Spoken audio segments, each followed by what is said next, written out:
So karon mga idol, tutorial video ta kauban nato ang warrior. Yon. Ato ang brush holder mo ni siya. Plastada na sa brush holder ni. Halimbawa, para may bawaan nato ang carbon brush kung taas ba siya or mubo ra kaayo. So siyempre kaning makita na to karon, taas kay ni kay bag-oman.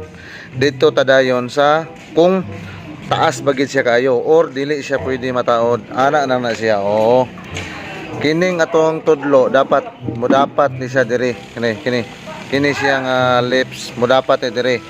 Pareho ko gunit noy, ako ani siyang iduot, ay ana ta sa ubos ta, ananan ako aning iduot, dapat dili mo gawas sa spring, ana pagtulo dapat dili mo gawas sa spring ang carbon brush. Yon.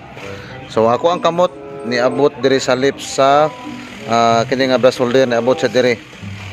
Pagtulod dili mo gawas sa kining likod niya nga bahin. Ano? Very good. Buti pasabot engage kaayo ang brush holder ug ang carbon brush.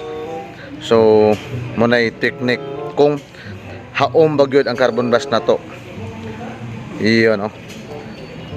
Ayan, ngana na siya.